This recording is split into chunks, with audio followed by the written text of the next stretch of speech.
최근 해외 커뮤니티에 일본인이 올린 게시물이 뜨거운 관심을 모았습니다.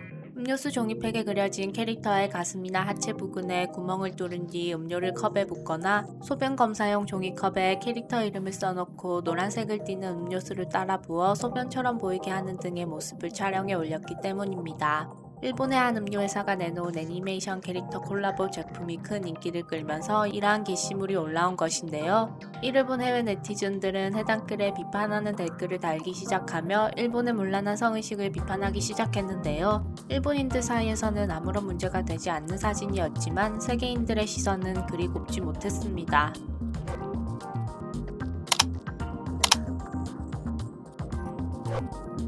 일본 하면 떠오르는 말이 가깝고도 먼 나라인데요. 지리적으로는 매우 가깝지만 심리적으로 아주 먼 나라입니다. 그 중에서도 일본의 성문화와 관련해서는 우리나라뿐만 아니라 다른 모든 국가에서도 공감을 받을 수 없을 것으로 생각되는데요. 일본은 성문화가 상대적으로 개방되어서 성진국이라는 별명이 붙을 정도입니다. 일본의 대표적인 문화인 오타쿠 문화에서도 쉽게 볼 수 있는데요. 아침에 출근하자마자 지하철 또는 전철에서부터 시작됩니다.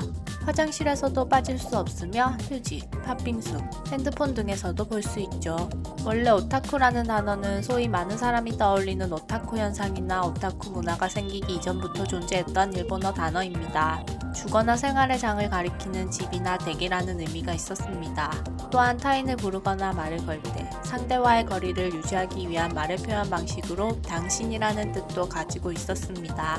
그럼 지금의 오타쿠는 어떻게 만들어지게 되었을까요? 오타쿠 문화에 관한 고찰이라는 논문에서 산업화가 진행되는 사회에서는 어른이 되는 것을 거부하거나 사회 참가를 피하려는 젊은이가 태어난다고 합니다. 그것은 일본 젊은이들에게 현실 사회보다는 텔레비전 속에 있는 픽션 인물의 감정을 이입하기 쉽다는 뜻입니다. 이러한 상황에 경제적인 번영과 대량 소비 사회의 한가운데서 자란 젊은이 중 특히 가혹한 학력 경제 시대에 적응하지 못한 젊은이 그룹을 바로 오타쿠라고 합니다. 이들의 출현은 1980년대의 사회 현상으로 다른 사람보다 스트레스에 민감한 오타쿠는 스스로 껍질 속에 닫혀 현실보다도 애니메이션 주인공을 좋아하거나 만화 등에 광적으로 집착하는 경향이 나타나는 것입니다. 그러면서 1983년부터 오타쿠는 우리가 흔히 떠올리는 것과 같이 만화나 애니메이션에 광적으로 몰두하고 사교성이 결여된 인물이라는 부정적인 뜻으로 쓰이게 되었습니다. 그러다 1989년 도쿄 사이타마 여아 연쇄살인 사건이 발생했는데 그 사건을 계기로 오타쿠가 일본 사회에 대중적으로 알려지게 되었다고 합니다. 범인의 집에서 압수수색을 하던 중 수많은 만화와 애니메이션 그리고 비디오가 발견되었습니다. 이 사건이 보도되면서 일본 사회에서는 오타쿠를 사회성이 떨어지는 운둔형 외톨이로 낙인을 찍게 되었습니다. 1997년까지 오타쿠는 NHK라는 일본 공영방송사에 사용하지 못하게 했다는 사실은 일본 사회에서 오타쿠라는 단어를 얼마나 부정적으로 인식하고 있는지를 알게 해줍니다. 하지만 최근 들어 이런 분위기가 많이 바뀌었습니다. 예전에는 오타쿠 하면 10중 8구 남성이었지만 지금은 많은 여성이 오타쿠에 합류했습니다. 만화, 애니메이션, 게임 등에 몰두하는 정통파 오타쿠뿐만 아니라 아이돌 오타쿠, 케이팝 오타쿠, 패션 오타쿠 등 내용도 예전과는 비교가 안 되게 다양합니다.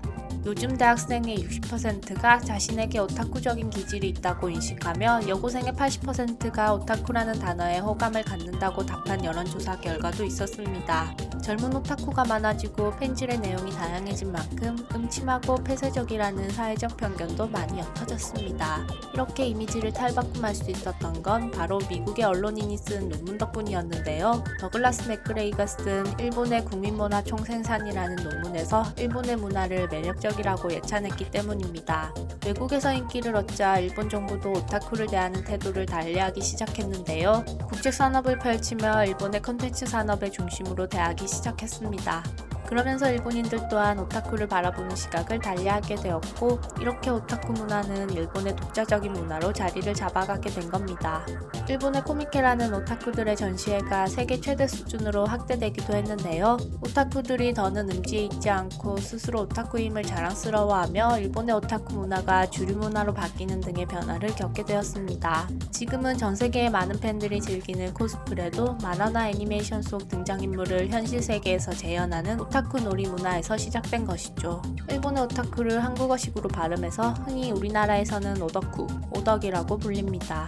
역시 일본처럼 처음에는 부정적인 이미지를 가지고 있었고 스스로 덕후임을 밝히는 것을 꺼렸습니다. 일본에서의 이미지 개선처럼 한국에서도 오타쿠의 이미지에 대한 시선이 무조건 부정적인 것에서 변화하게 되었습니다. 유명 방송인이 자신이 스스로 덕후임을 밝히는 덕밍아웃을 하기도 하고 성덕이라는 말이 생기기도 했습니다.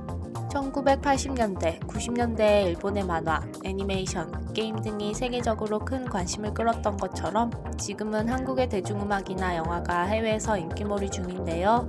덕질의 일상을 방해받거나 학업에 지나치게 지장을 받지만 않는다면 덕질은 나름 좋은 스트레스 해소 방법이 아닐까 생각됩니다.